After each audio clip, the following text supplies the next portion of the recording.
Hey friends, today I just want to talk about a question that a lot of us have, and that is, why does life have to suck so much? You know, of course we have good times, but we always have to deal with those bad times sometimes, and for some of us, sometimes they last a lot longer than we care to deal with. Maybe that's happening to you right now. I've been dealing with this quite a bit in the past. I went through a really tough time myself. Some people call it a midlife crisis. Whatever it was bad. It lasted nearly a decade for me. Nearly a decade of not knowing how to smile, not knowing how to laugh, not knowing how to see positivity in anything. Everything was just negative. You know, it's like wearing shit goggles. You know, everything you look at looks like that. So it also gave me a lot of time to think about things, and I've learned a lot in my quest for finding myself, you know, learning spirituality and dabbling into so many different religions, trying to find something that resonates with me and something that makes sense. And I finally came to a place where I learned how to smile again. And now it's something that I do every day. And I learned that I really had to change my perspective. So I get lots of downloads, as I call them. They come in the form of dreams or daydreams sometimes when I'm listening to music or meditating. A lot of times they come to me in the form of metaphors. And they come all the time. And when I share these with other people that I know who are going through hard times themselves, they all tell me that. They call it a gift. They say, you have a gift, you should share this with other people. There's a lot of people who could use this. So here I am. I'm going to give this a shot, and if I can help only one person, that's great. If there's more people, that's all the better. But I'm just starting out right here, right now. But I have a lot of things to cover. I have a lot of material. Today we're just going to talk about why can life suck so much? Why can it be so challenging? First of all, I want to say, without bad times, without experiencing bad times, how can we experience good times? How do we know they're actually good times without comparing them with the bad times? How do you know what light is if you don't also experience darkness? You know, how do you know what happiness is if you don't experience sadness or anger? You know, if it's just a happy-go-lucky day every single day in our life, then it's not happy anymore. It just becomes normal, and then it becomes boring and mundane. So right there, we need to have that contrast. It helps us appreciate things. As they say, we don't know what we have until it's gone. There was just a big hurricane on the East Coast, and some of my colleagues live back there, and one of them's been without electricity and fresh water for 8 days now. You know, even the luxury of taking in a hot shower every day and having fresh water in the house and electricity to keep your food cold, to have lights and to be able to charge, you know, phones, whatever, electronics, televisions, whatever. It all just seems normal to us and easy to take for granted. But when it's gone, then we learn how to appreciate them. So this is just one of the reasons why I believe we go through hard times. But there's another reason also. And this is it's a big reason. I'll start by this. It puts me in mind of a movie that I saw when I was a kid. Probably before a lot of you were born, maybe not, but it was called Rocky. Sylvester Stallone. It was an iconic movie. I think everyone knows what it's about. But let's just say that it was written a different way. There was a guy born in Philadelphia, and he wanted to be a boxer. So he trained, and then he finally became a boxer. And eventually he became a champion. The end. You know, what kind of a story is that? That's not what the story was about at all. When he did it, it was like because he had to. It was the only way he knew how to make some money. And nobody believed in him. Nobody. Even his own coach called him a bum. Nobody thought he would make it, but he never gave up. And he just kept going and going and practicing. And the whole time he was being told, you're never going to do it. It's not going to happen. You can't. And even when it came down to the big fight, he got knocked down so many times, and he just kept getting back up. And not once did he just give up and throw in the towel. He kept on going. And at the end of the movie, he didn't even win. It was a draw. But just the fact that it wasn't about getting knocked down, it was about how many times you get back up. It made the movie an amazing, iconic movie that is still an amazing movie to watch today. It's very inspiring. So what am I trying to say? We go through these hard times because it makes us who we are. If our life is just boring and safe and smooth roads the whole way, then it becomes a very boring and meaningless life.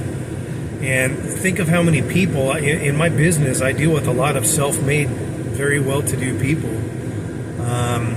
And when you are exposed to people like this regularly, you start to see that they have a different mindset than other people do. Words like can't and unable and things like that, it just doesn't seem to be in their vocabulary very much. Fail, it's not something that they understand. You never fail at something. You just learn a way that it didn't work. And even Thomas Edison, when he invented the light bulb, I think it was his 10,000th attempt when he finally got it. And when he was interviewed about it, they asked him, how did you keep going? Why didn't you give up? You failed 9,999 times. And his reply was, I didn't fail that many times. I just discovered 9,999 ways not to do it. I knew there was a way to do it. I was just going to keep going until I found it, and I did. So a lot of us, if we run into challenges and it doesn't go our way, we get upset, we get angry. I think it's because we have certain expectations, and when things don't go the way we expect them to, we get angry and we get frustrated. And a lot of us even give up, very easily. If we don't see results really quickly, we just give up. We give up. But those type of details I want to go into in a different video. I just want to say another one of these metaphors, the stories that was downloaded to me when I was going through this. Why does life have to be so hard? I'm asking that out loud. Why? Yeah, that's when I had this dream, this epiphany, if you will. And I saw something that I saw years in the past, but I was reminded of it, and it came to me in detail. And it was about how the Japanese sword makers, the master ones, make the katana sword. If you don't know what it is, it's one of the best swords that ever existed. They're the strongest. They break other swords with these things because they're so strong, but they're also the most beautiful and the most elegant looking swords, and they're timeless, and they get passed down from generation to generation. Even if you want to buy one today, a real one that's handmade by a master, you pay a lot of money for it. And the other ones, the older they get, the more expensive they become. They're coveted by anyone and everyone who's traditional within that culture. But basically, the way they make it is they start out with iron, and picture yourself as this iron, and you're just your own self there, minding your own business. You're a big chunk of iron, and he's got this fire going, and the coals at the bottom, the hot embers, the hottest part of the fire, you just get shoved into that. And you're in there, and then they blow air on it, and they make it hotter and hotter and hotter, and it gets you to the point to where you're just like melting. You're super soft, very malleable, and then you're finally pulled out of that fire only to get pounded by this big hammer over and over and over again. He just keeps pounding it until it won't spread out anymore, which means you got to shove it back into the fire again. And that keeps being repeated over and over again, and eventually it gets to a point where Once it comes out and it's pounded out, they fold that piece of metal in half, and they put a bunch of this stuff that's in the ambers, the stuff that's been making you miserable and hot and terrible in these ambers, they're shoving them into you. And then that's pounded with the hammer, forcing it to blend in with this iron. Okay? And the more they do that, the more carbon that they're adding to the iron, and that's how steel is made. And the amount of carbon that's integrated into this steel, the harder it gets and the stronger it gets. And so this is repeated over and over again. It takes months for these masters to make one sword. So you're just constantly being in the heat of things, unbearable heat, and then pound to just get the snot beat out of you over and over and over and over again. And if you're in that situation, you're just wondering, why is this happening to me? You know, I mean, why should anyone have to exist like this and deal with this all the time? Well, eventually, this piece gets pounded out and shaped into the perfect shape that they need for this sword. So now this metal is the most hardened, the most durable steel that there is in the sword world. There aren't any swords that are stronger than this. And I'm talking about back in the days when swords were the most common weapon. And like I said before, they could break swords with these things. And they're sharp enough to just slice a piece of paper, you know, no problem. They're razor sharp, extremely precise. So now you're not only that, you're not only hardened. And so this is when we start coming out of our depression, when the beating and the heating starts to subside. We're not dealing with it anymore. We're starting to find a little groove in our life. If you just go on with life right there, you're just going to be that piece of steel. Yeah, you're really hard, strong, but you're not a sword yet. And eventually, if you don't continue to refine yourself, you're going to fall back into it. You're going to fall back into the fire. So at this point, the sword is polished, decorated. They make the handles. The handles are amazing. They have mother of pearl in them. If you ever get a chance to look at them, even Google them and try to get close-up pictures of these things, how intricate, how beautiful these things are. They are absolute works of art. They're beautiful. And so much was taken to create them and make them that way. And if you're going through these hard times right now, you're just going through that forging process. Every day you survive, you come out of it a little bit harder and a little bit stronger and a little bit more experienced. And then just be thankful for every new day because you made it. And you're going to make it to the next day too, and the next day. And you're going to keep on getting better and better along the way. And then when things start to subside a little bit, start polishing yourself even more. Start looking into videos that are self-helping, reading books. I can't tell you how many books I've read, how many videos I've watched, how many seminars I've been to, how many people that I've spoken with who've been through this. A lot of older people, much wiser than me, who shared their wisdom with me, and I was very thankful for that. And when I was younger, fresh out of the military, I still had a very angry outlook on things. I was a very hot-headed individual, got pissed off pretty easily, and I was in sales, selling high-ticket items and the type of thing that people don't just come in and buy. They come in and they shop around, and it takes a period of weeks or months and sometimes even years before they finally buy. And I develop a really good rapport with some of these customers. And make a long story short, one of them, it was a couple, older couple. The guy pulled me aside. He says, "You mind if I give you some advice?" I said, "Yeah, sure, what?" He said, "When we smile, the world tends to smile back on us, and vice versa." And I said, "What does that mean?" And he says, "Just think about it."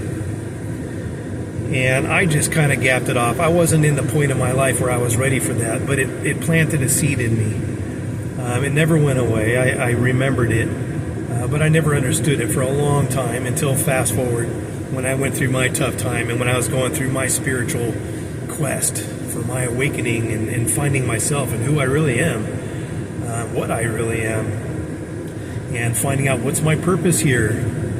These are the things when you're going through a midlife crisis that we are the most concerned about. Is here I am at this point in my life, and I haven't reached the goals that I expected to be. By this point, why am I here? Life is nothing like I expected it to be by this point.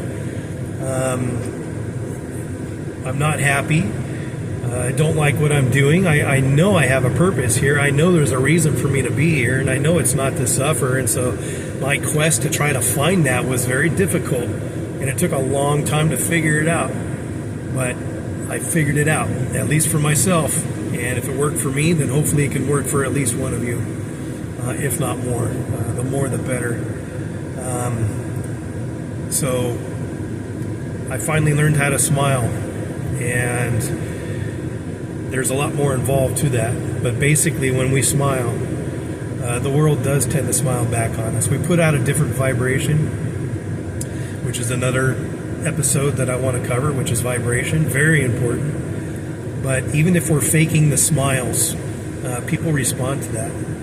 And people also respond to the opposite of that. If we're just, eyebrows scrunched down, angry, upset all the time, then people don't want to be around you. They don't want to deal with you. And if you're working in any type of a professional field, like sales or anything else where you're dealing with other people, the more pleasant you are to work around and be around, the more successful you're going to be. And better yet, the more you can learn how to actually be happy in life and look at the world as a glass half full instead of a glass half empty, the better off you are. And life just gets so much better when you learn how to be that way. When you learn how to find out who and what you really are, and you can look in the mirror and you can love what you actually see. Because you understand yourself better. Like I said, there's so much detail that I have to cover, and I can't cover it all in this first video. I'm going to make many other videos. Hopefully people will want to follow that. I'm going to do it because I have to. I get other downloads for other things like creative ideas, and if I don't do them, I don't sleep at night. I toss and turn with these visions constantly going through my head, and unless I'm actually manifesting them into reality, then I'm not happy. And all these visions that I get of ideas, I make them and they work. They really work. They're pretty cool. Another one of my gifts, so to speak. But these visions that I get concerning self-help, that's a big one also. So anyway, it's happening for a reason. You are going to get through this. You're going to realize that life, it doesn't suck. You're just being conditioned. You're being hardened. You're being prepared for the next step in your life. Anybody who is self-made, somebody who's really gone through it, can really understand things a lot better. And you're just going through it now. And you'll get through it. And when you do, you'll find that when you share that with other people who need help getting through it themselves, it feels so good. It really, really feels good. There really is very few gifts in this world that are better than giving and helping other people. The feeling that we get, again, especially once you know who you really are and what you really are, and why we're here. So I'll share those in other videos to come. So anyway, thanks for listening. Anyone have any questions, please drop it in the comments below. And hopefully you'll be around for the next video. Have an awesome day or evening wherever you're at, and we'll see you next time.